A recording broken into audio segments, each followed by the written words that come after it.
Selamat pagi pemirsa Radio Guntur dimanapun berada. Berjumpa kembali bersama saya Tias Paramita. Pagi ini kita ketemuan di Obrolan Pagi untuk edisinya hari ini Jumat 20 November 2020. Topik yang bakal kita angkat di Obrolan Pagi kali ini mengenai sodokan biliar di masa pandemi. Di mana Mitra 104,6 FM, Dinas Pendidikan Pemuda dan Olahraga setelah menerima rekomendasi dari KONI Buleleng telah membuka venue cabang olahraga di Kabupaten Buleleng. Termasuk salah satunya adalah biliar. Nah, bagaimana pengurus biliar memanfaatkan peluang itu untuk tetap membina atletnya di masa pandemi? Nah, bagaimana sodokan biliar di masa pandemi? Apakah masih kencang atau sudah tidak beraktivitas lagi? Untuk itu di Studio Gempol 38 pagi ini kita sudah menghadirkan dua narasumber. Yang pertama ada Ketua Umum Popsi Buleleng ya. Ini Persatuan Olahraga Biliar Seluruh Indonesia. Ada Bapak Insinyur Ketut Suparta Wijaya. Selamat pagi Pak Ketut. Pagi. Sehat Pak? Sehat. Oke. Berikutnya ada Ketua Harian dari Popsi Buleleng, Bapak Made Mulyana. Selamat pagi. Selamat pagi. Oke, tes panggilnya Pak Made, Pak Mulya? Panggilnya Pak Made, Pak Mulya? Boleh saja. Boleh saja ya, Pak Made aja ya. Saja, ya. Ini Pak Ketut nih, Pak Made. Oke, tes mau ke Pak Ketut dulu ya, selaku Ketua Umumnya Popsi Buleleng nih. Nah, gimana nih kalau boleh tahu, Bapak selaku pengurus Popsi Buleleng membina para atletnya di masa pandemi? Ya. Baik, Mbak Tias ya? Iya, benar Tias. Om Swastiastu. Selamat pagi para pemirsa Radio Guntur dimanapun berada. Pagi ini sesuai dengan undangan dari pihak Radio Guntur ya. Dalam interaktif ini kita mengambil tema sodokan biliar. Wah, serem sekali. Sodokan biliar di masa pandemi. Jadi kalau bicara sodokan ini konotasinya jangan melebar. Iya, ya. jangan melebar ya. Jangan melebar. Kemana-manain ya. Ini sodokannya sodokan biliar ya. Baik, saya teruskan. Jadi semenjak pembentukan pengurus Pengkab Popsi Buleleng pada bulan Oktober 2018, di mana saya sendiri dipercayakan sebagai Ketua Umum Pengkab Popsi Buleleng dan juga pengurus-pengurus yang lain, diantaranya adalah Saudara Made Mulyana atau akrab dipanggil De Ali, selaku Ketua Harian. Jadi kalau Ketua Harian yang sering memang terlibat dalam kegiatan keseharian. Nah, sesuai dengan mandat, jadi mandat yang diberikan oleh kami ya dari KONI Buleleng sebagai induk organisasi kami, yaitu melaksanakan antara lain ya, melaksanakan pembinaan terhadap atlet-atlet biliar di Kabupaten Buleleng. Nah, kemudian memajukan prestasi ya. Memajukan prestasi olahraga biliar baik di tingkat regional maupun nasional. Nah, kemudian yang lainnya adalah melakukan pembinaan ya terhadap atlet usia dini, usia muda agar nanti ke depan mempunyai prestasi yang lebih baik. Nah, sodokan biliar di masa pandemi ini memang kami juga membatasi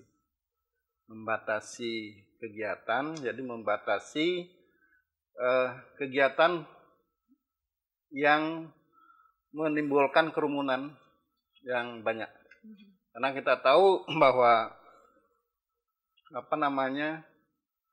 olahraga biliar itu memang sudah hampir memasyarakat, baik di kota maupun di pedesaan. Nah, tentu di masa pandemi ini kami harus menyiasati hal seperti ini karena sesuai dengan anjuran pemerintah kita memang harus menerapkan protokol kesehatan, yaitu melalui 3M, pakai masker, mencuci tangan, dan juga jaga jarak.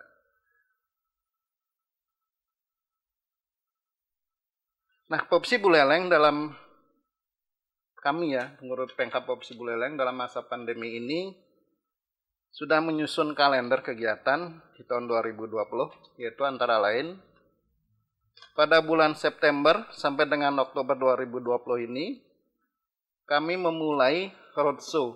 Ya. Jadi memulai kami pengurus kabupaten melakukan roadshow dengan mendatangi klub-klub yang ada di wilayah Kabupaten Buleleng. Nah, kami awali berkunjung ke klub yoga biliar yang bermarkas di Banyuning.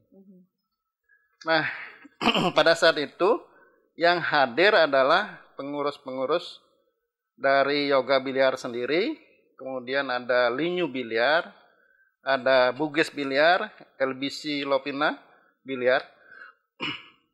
Nah, kemudian berikutnya kami juga mendatangi ke wilayah timur. Ya, ini yang berprestasi yaitu di Desa Lemukih. Kemudian selanjutnya kami juga mengadakan roadshow pembinaan ke wilayah Gerogak yang tergabung dalam Gerogak Biliar Community. Ya, jadi, nah dalam kunjungan-kunjungan ini kami melakukan pembinaan dan juga edukasi pada atlet-atlet muda, ya, pemain-pemain biliar muda, bahwasanya kami juga memohon kepada mereka untuk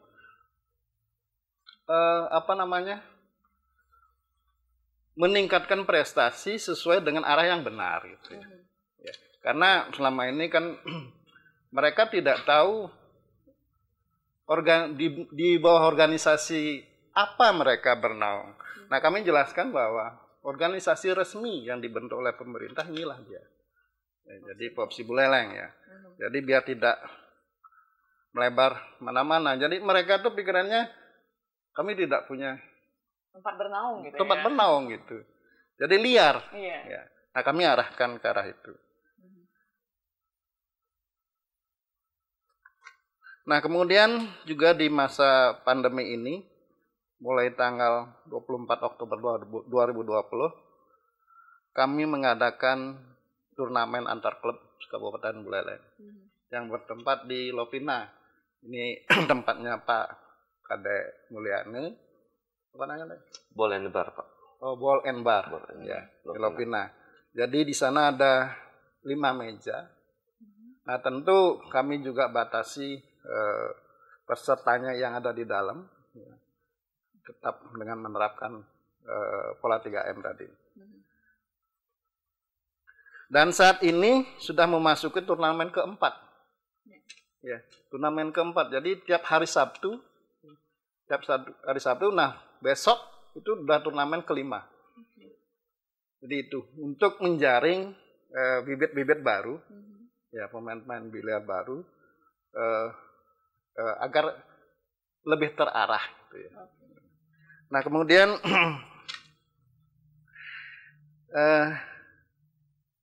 jadi untuk diketahui juga bahwa sudah ada 7 klub yang sudah tergabung di bawah Popsi Buleleng, dan kami juga masih selalu membuka pintu bagi klub-klub biliar yang lain untuk bergabung dengan Popsi Buleleng. Mungkin itu saja dulu ya. Nanti bisa dilengkapi oleh Pak Kade Mulyani. Nah tadi itu ada banyak sekali program kerja yang Bapak sebutkan. Nah, apakah program-program kerja ini itu di masa pandemi bisa berjalan atau ada beberapa program kerja yang harus ditunda terlebih dahulu pelaksanaannya? Ini memang sudah jadwal kami ya, kami susun jauh-jauh hari. Cuman memang kenapa pada akhir tahun seperti ini kami laksanakan, karena kan di awal-awal Maret itu begitu ketat kan. Yeah. Jadi pandemi ini demikian merajalela. Nah, setelah new normal ini, kami baru mulai bergerak begitu seperti itu. Ya. Oke, nah lalu untuk pembinaan atletnya sendiri dari sebelum masa maksudnya sebelum new normal sekarang diberlakukan saat awal-awal pandemi itu apakah berbeda, Pak? Saya kira mungkin tidak ya, tidak normal karena dari yang ikut turnamen ini yang memang betul-betul mereka sudah siap menyiapkan diri ya. Jadi mereka baru tahu bahwa ini ada organisasi resmi yang menaungi kami gitu. Jadi itulah harapan kami sebenarnya. Jadi mereka itu berprestasi, punya bakat, punya skill karena olahraga biliar ini kan olahraga ketangkasan kan. Nah, mereka punya kemana mereka harus berprestasi ya memang kami buka jalan seperti ini. Ya, siapa tahu nanti ada atlet-atlet buleleng yang bisa nembus sampai ke di Koprov, bahkan mungkin di tingkat nasional seperti itu. Oke, nah kalau boleh tahu di mana saja nih tempat berlatih para atlet selama ini, Pak? Jadi di klub masing-masing. Oke, di klubnya mereka masing-masing. Ya. Oh, berarti bukan dari Popsinya sendiri yang menyediakan tempat untuk berlatih? Tidak mungkin. Oke. Karena memang kami juga menyediakan tempat berlatih, cuman kan diatur jadwalnya. Nanti mungkin bisa dijelaskan oleh Pak Kadek Mulyadi. Nah, dulu sempat nih muncul wacana Popsi Buleleng akan memanfaatkan lahan di Jalan Yudhistira di dekat reservoir PDAM Buleleng. Itu apakah bisa diwujudkan atau bagaimana? Nah, ini kami jika tidak ada masa pandemi ini mungkin sudah bisa dimanfaatkan ya gedung itu. Itu adalah bekas gedung PDAM dulu, jadi aset Pemkab Buleleng yang kita manfaatkan. Nah, mungkin tahun 2021 ini saya dapat informasi dari Dinas PU bisa diselesaikan ya. Nah, harapan kami sih seperti itu. Nanti jika kami sudah punya sekretariat, nah nanti akan terpusat di sana kegiatannya dan juga nanti tempat latihan. Kita pusatkan karena sekarang kan kita punya aset seperti meja ya dan kelengkapan lainnya itu masih di tempat lain ya, tempat-tempat lain. Nah, sementara karena kami belum punya ya, titipkan seperti misalnya di Lovina kita titipkan. Nanti jika sudah punya sekretariat kami pusatkan di sana. Oke, di satu tempat gitu ya Pak. Satu tempat. Di Jalan Yudhistira. Oke, baik. Kalau gitu Tias mau ke ketua hariannya dulu ya, Pak De Ali kalau nggak salah dibilang ya dipanggilnya ya. Pak De Ali selaku ketua harian dari Popsi Buleleng nih. Nah, tadi kan disebutkan bahwa saat ini Popsi Buleleng tengah gencar untuk menjaring atlet-atlet barunya ini. Nah, lalu bagaimana nih cara Popsi Buleleng untuk menjaring para atlet baru sebagai upaya regenerasi? Terima kasih Mbak Tias. Selamat pagi pemirsa setia Radio Guntur 104 FM. Menyikapi pertanyaan Mbak Tias, untuk pembinaan kita memang sudah kita program dari awal tahun, dari kemarin awal tahun. Programnya seperti ini. Kita menjaring atlet-atlet itu dari usia. Dari usia maupun baik bukan di usianya masih karena kita tidak ada batasan umur untuk di biliar. Tapi kendala dari kami adalah lebih banyak yang memiliki bakat dan skill itu mereka lahir dari bola kecil. Mereka tidak lahir dari bola besar karena mereka belum mengenal bola besar. Sedangkan yang akan dipertandingkan nanti di tingkat lebih tinggi menggunakan bola besar. Jadi sesuai perintah Pak Ketua Umum, kami mengadakan roadshow bersama Pak Ketua Umum. Kami mengedukasi bagaimana nantinya atlet itu jalannya di mana, rumahnya di mana. Rumahnya pasti Popsi. Jalannya ke tingkat jenjang prestasi lebih tinggi di mana, jalannya bagaimana. Jika mereka masih bertumpu pada meja bola kecil, mereka tidak akan bisa naik ke level lebih tinggi, ke jenjang lebih tinggi, minimal ke tingkat porprov. Mereka tidak mungkin. Itu di kabupaten paling tinggi kan kita porprov, bukan olahraga provinsi. Untuk menjaring nanti atlet itu, kami sudah punya program seperti yang disampaikan sama Pak Ketua Umum. Pertama kita ke roadshow ke tempat-tempat, setiap pelosok minimal sudah kita datangi berapa kecamatan ya Pak. Satu klub itu tergabung banyak desa. Jadi contoh seperti biliar Gerokgak Biliar Community. Mereka tergabung beberapa desa seperti Gerokgak, Tinge-Tinge, Pemutaran, dan lain-lain. Seperti LBC, Lovina Biliar Club itu. Mereka tergabung banyak desa juga. Ada desa Banyualit, Celuk Buluh, Kayu Putih, ada Kalasem. Jadi banyak terwakili. Kita jaring dengan sistem klub. Nanti klub itu kita data anggotanya. Kita masukkan mereka di bawah naungan kita di Pengkap Popsi. Setelah itu kita adakan pengenalan bola besar. Seperti yang kita lakukan sekarang Liga ini. Kita setelah kumpulkan mereka, kita adakan liga, setidaknya mereka sudah mengenal bola besar. Inilah sarana mereka untuk berlatih ke jenjang lebih tinggi. Dengan program kita setiap hari Sabtu kita adakan liga, jadi mereka setiap klub itu mengirim berapa atletnya. Setelah mereka seleksi atletnya di klub, mereka kirim berapa yang memang mempunyai bakat skill bagus yang diturunkan di klub. Kita pun bisa melihat bagaimana nanti prestasinya di sana. Jadi anak-anak yang di klub itu memang sudah mengetahui jalannya. Ini meja yang memang akan dipertandingkan. Jadi setidaknya dengan liga ini kita punya berapa kandidat? Banyak kita punya kandidat. Banyak pilihan. Gitu. Banyak pilihan kita. Mereka sudah mengenal rumahnya di Popsi. Mereka sudah tahu sarana apa yang mereka harus gunakan untuk jenjang lebih tinggi. Jadi kita lebih banyak langsung kandidatnya. Banyak sekali. Tapi untuk sistem nanti seleksi kami punya di Binpres program untuk itu. Untuk penyeleksian karena kami inginkan atlet yang turun di Poprov bukan atlet tim penggembira. Jadi kami inginkan atlet yang betul-betul punya skill bakat untuk membanggakan kabupaten. Iya, seperti itu. Nah, tadi disebutkan kendalanya itu lebih banyak yang lahir dari bola kecil gitu ya, bukan bola besar. Emang apa perbedaannya? Mungkin banyak nih dari pemirsa Radio Guntur yang nggak awam ya sama biliar itu. Emang apa bedanya bola besar sama bola kecil? Kebetulan saya itu lahir dari bola kecil juga. Saya lahir dari bola kecil karena kebanyakan bola besar itu masih di kota besar. Jadi saya dulu kan lahir memang agak di pelosok desa juga. Saya lahir dari bola kecil, belajar dari bola kecil, bisa dari bola kecil. Tapi setelah saya mengenal bola besar, saya tahu ini jalannya berprestasi. Saya dulu bekas atlet. Saya bekas atlet biliar. Bedanya bola kecil itu teknik pukulan saja, Mbak. Teknik pukulan. Karena bolanya lebih kecil, jadi tidak perlu menggunakan power atau kekuatan yang besar. Kalau keturun ke bola besar, harus powernya bagus. Kalau saya bicara tentang teknik, mungkin Binpres yang punya. Tapi setidaknya saya bekas atlet, saya bisa menyampaikan bahwa untuk bermain bola besar itu perlu teknik yang banyak. Dari kaki yang harus bagus, lengan yang harus bagus, ayunan sodokannya harus bagus, powernya harus bagus. Itu perbedaan dengan bola kecil. Kalau bola kecil, oke lah. Dengan teknik kaki apapun masih bisa mukul. Dengan power segini masih bisa. Bahkan yang anggaplah yang wanita.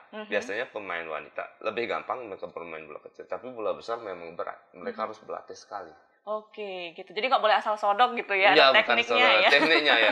Semua permainan punya teknik juga. Lubangnya juga beda. Lubangnya juga beda. Kita punya lubangnya beda. Kalau bola kecil itu ukurannya 7 feet. Kalau bola besar ukurannya 9 feet. Ada juga meja snooker, Mbak. Snooker itu 12 feet. Dulu saya pemain snooker. Meja lebih besar. Kalau tak salah itu sekitar hampir 4 meteran. Kalau 12 feet. Iya gitu ya. Jadi itu ya perbedaannya ya untuk pemirsa Radio Guntur yang mungkin aja sering main biliar tapi nggak tahu ya ada perbedaan, ternyata ada bola besar, bola kecil juga kayak gitu. Nah, kalau boleh tahu ada nggak sih syarat yang diberikan untuk calon-calon atlet yang akan masuk ke Popsi ini? Ya, kalau syarat untuk saat ini karena sedang pembinaan kita perlu banyak kandidat. Kami tidak batasi dengan syarat. Kalau memang mereka punya keinginan tinggi untuk bergabung di Popsi, silakan bergabung. Karena Popsi itu terbuka untuk umum. Rumah mereka untuk berprestasi. Yang bagi peminat biliar. Kan? Jadi kami tidak memberikan syarat. Nanti kalau seleksi, itu syarat dari kami. Kedisiplinan, ketertiban, dan skill pasti. Bakat itu pasti. Nah tapi sejauh ini nggak ada kesulitan ya untuk menjaring atau mendapatkan atlet-atlet baru itu?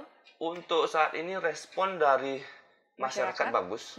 Selain bapaknya juga mengedukasi bahwa biliar itu bukan hanya ada image judi setidaknya sedikit, tapi karena bapak kita juga ke sana edukasi tempat-tempat orang di sana kan ada juga yang masih siswa, bapaknya juga mendukung. Kebetulan waktu di Lemukeh Pak ya, anak saya mau ternyata biliar itu memang prestasi. Kebetulan atlet kami salah satunya yang meraih medali emas dari Lemukeh.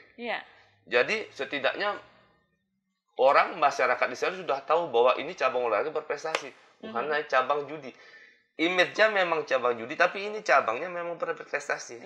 Tapi bukan hanya judi saja. Gitu.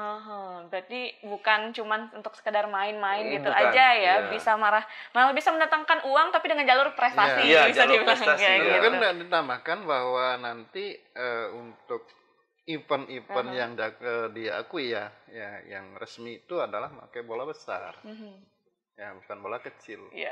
Jadi memang sih merubah kebiasaan dari bola kecil ke bola besar.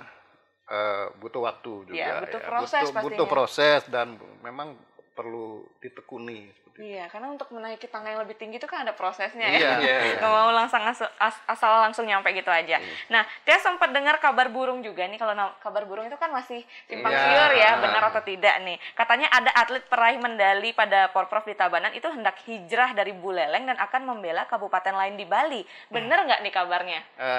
Begini saya jelaskan. Itu kebetulan memang atlet andalan kita sebenarnya, Mbak Tia ya. Atlet putri Pak. Atlet putri itu memang andalan kita dari tahun 2011 nggak salah deh ya. Cuman memang dia itu bukan orang Buleleng ya, maaf, bukan orang Buleleng, dan juga domisilinya pun bukan di Buleleng. Kebetulan memang punya KTA di KONI Buleleng, tercatat sebagai atlet KONI Buleleng. Nah, kira-kira bulan apa ya? Bulan kemarin bulan Oktober ya. Oktober ya. Saudari Tia mohon untuk keluar, jadi pindah klub, bernaung ke Popsi Badung. Artinya begini, mungkin Mbak Tia ini punya alasan tertentu, karena alasan pekerjaan di Denpasar dan juga domisilinya di Denpasar. Memang tidak ada alasan buat kami untuk tidak melepas, tidak mengizinkan. Akhirnya ya sudahlah, kita lepas, dan itu sudah berproses dan sudah pindah. Jadi kami sih tidak masalah. Dan kami juga inginnya ke depan, obsesi kami ya di pengurus ini punya atlet yang betul-betul berasal dari Buleleng, berdomisili di Buleleng dan berdarah Buleleng gitu. Jadi semangat Bulelengnya itu kental Buleleng gitu, asli Buleleng seperti itu. Oke, tapi nih Pak ya, ada nih beberapa cabang olahraga juga yang kita undang ke sini, itu mereka menemukan permasalahan bahwa banyak atletnya meskipun asli Buleleng, darah Buleleng, tapi banyak juga yang memilih untuk keluar. Nah, apakah ada hal-hal yang dilakukan oleh Popsi untuk mencegah hal itu nantinya agar tidak sampai terjadi? Begini, ini kan alasan kemanusiaan juga kan. Alasan kemanusiaan. Bagaimana kami mencegah orang bekerjanya di Denpasar, ada rekomendasinya, kemudian domisilinya di Denpasar, dan kesulitannya apa? Latihan juga. Iya benar. Tidak bisa kami pantau. Seperti kemarin pemusatan latihan. Akhirnya kami yang repot bolak-balik mantau mereka ke Denpasar kan. Itu kan cost juga. Dan butuh ini juga. Tenaga ekstra ya, pelatihan ekstra seperti itu. Nah, khusus untuk Mbak Tia ya sudahlah. Jadi kami yang inginkan adalah memang yang betul-betul berjiwa Buleleng seperti itu. Pokoknya membela Buleleng. Buleleng aja, dia asli Buleleng. Memang meskipun mungkin saat ini ya kami masih dalam proses pembinaan, hasilnya memang belum kelihatan. Hasilnya belum kelihatan. Nantilah. Nanti ke depan pasti. Saya yakin optimis. Bakal ada ya penggantinya ada. yang lebih baik semoga dan setia. Yeah. Itu nomor 1. Oke, kembali kepada Ali. Nah, apakah saat ini para atlet di Buleleng itu hanya berlatih di Buleleng saja atau ada yang mungkin berlatih atau bahkan berdomisili di luar Buleleng, tapi dia tetap membela Buleleng nih? Kebetulan kita untuk atlet putri masih ada di luar Buleleng dan berapa untuk atlet putra yang bermain di cabang bola besar. Maaf karena divisinya ada beda, ada cabang divisi snooker. Snooker mereka memang asli putra daerah. Yang bola besar pun masih asli putra daerah, tapi mereka memang berdomisilinya di Denpasar. Kebetulan karena memang jaraknya jauh untuk pulang ke Singaraja untuk berlatih, ya kami memang berikan untuk mereka kebebasan untuk berlatih di tempat yang terdekat seperti Denpasar. Nah, kalau cabang-cabang olahraga yang lain itu kan di masa pandemi itu ada kejuaraan virtual seperti itu. Nah, kalau biliar sendiri gimana? Apakah ada juga event seperti itu? Kebetulan kami belum, karena kami masih mematuhi protokol kesehatannya, Pak ya. Yeah. Jadi kalau biliar kami memang maksudnya harus memang dilakukan. Jadi bukan seperti virtual gitu. Nggak mungkin, nggak bisa gitu nggak ya. bisa. Jadi harus langsung. Ya, harus langsung. Jadi maksudnya Nyodoknya kita harus langsung. Jika pun mengadakan turnamen itu kita tetap harus sesuai dengan protokol kesehatan. Nggak bisa seperti virtual itu. Nggak bisa. Kalau saya ketat ya, Mbak ya. Saya ketat karena kebetulan saya kan bukan perokok ya. Kalau saya masuk ruangan di biliar itu bau rokok, saya udah protes. Iya, tanya deh. Iya. Saya udah protes. Merokok di luar. Dan tetap patuhi protokol kesehatan. Seperti itu. Kalau memang berkerumun terlalu banyak di dalam, saya minta sebagian di luar. Iya, dipecah gitu lah ya. Memang harus di luar dulu, Bu. Iya. Mbak Tias. Kalau gitu ya nanti berkerumun lagi. Iya, malah potensinya di sana ya menemukan klaster baru. Jadi memang harus sedikit lebih keras. Iya, harus dibuat tegas diingatkan, ya. Diingatkan. Mungkin tegas ya bahasanya, bukan keras ya. Baik, terima kasih Pak Ketua Umum dan juga Ketua Harian. Nanti bakal kita lanjutkan di segmen kedua. Juga Tias berikan kesempatan untuk pemirsa Radio Guntur untuk bertanya-tanya seputar biliar. Barangkali ada yang berminat untuk bergabung seperti itu ya. Bisa langsung joinan di 23455. Tapi kita break iklan dulu karena ada beberapa iklan yang mau lewat berikut ini.